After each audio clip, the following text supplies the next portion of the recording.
There is no better way to travel around the Netherlands. In the summertime and the weather is hot. Oh, come on, tarmac. That's what makes this so hard work. It's not much fun eating a freezing cold Haribo. Well, welcome to another day of race around the Netherlands riding. The penultimate stage, well, the penultimate day. Got one more stage to do.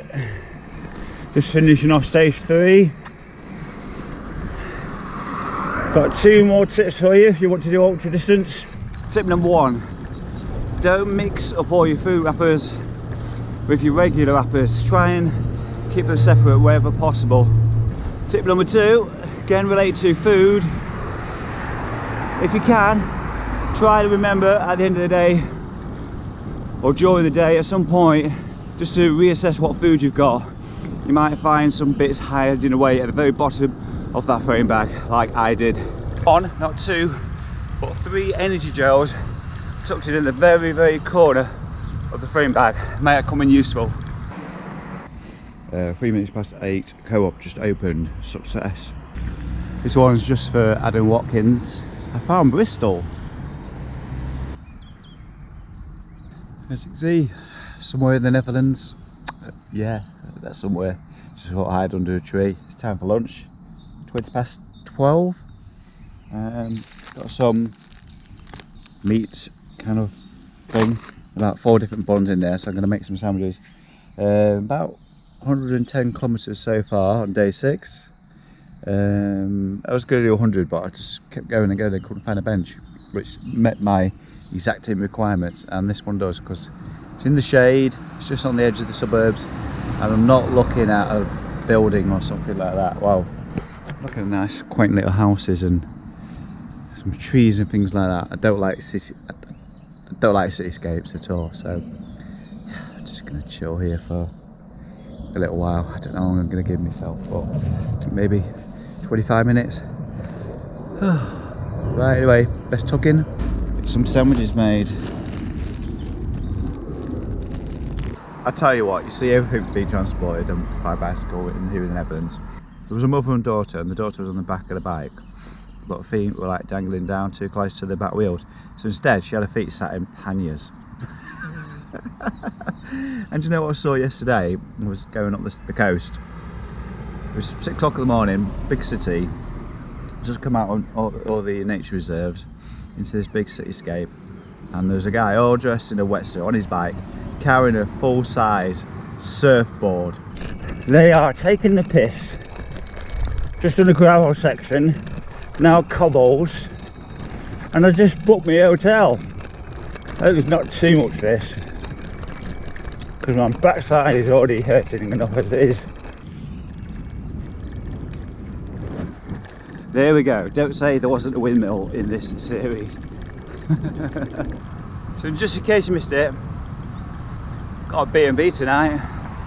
Hopefully get a big chunk of sleep, maybe 7 or 8 hours. That's a final day tomorrow. Don't really care when I finish.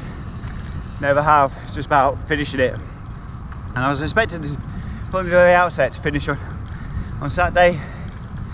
And the way it's going, it looks like it's going to be finished on Friday, so I should have a great sleep tonight.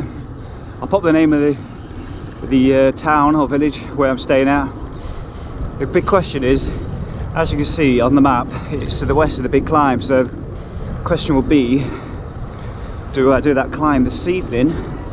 Will I have time, or shall I do it very first thing in the morning?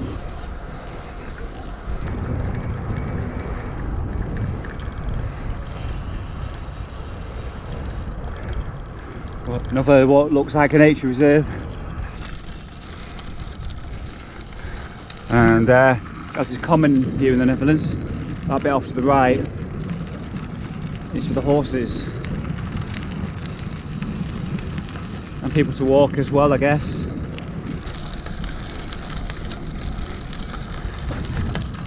Making the way to this most southwesterly point of the Netherlands. Should hit there a few hours from now.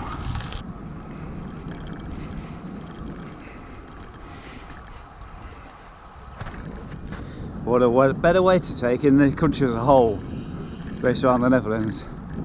Never realised it had such a diverse landscape.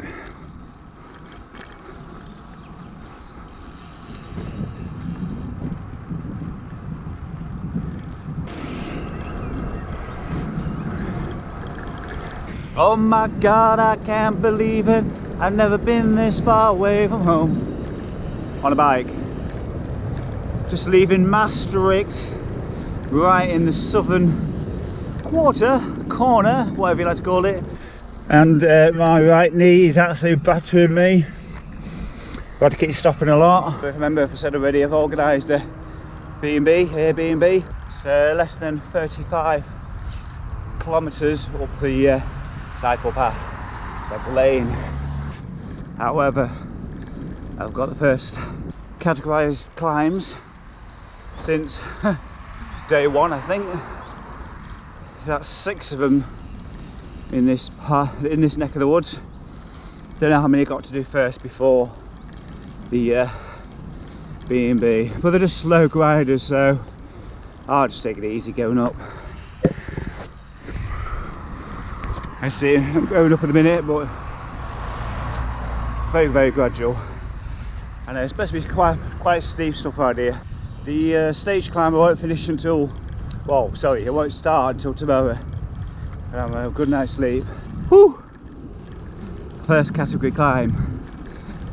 A continuous 18% for a long time. Wow. It's amazing how a killer climb can like that.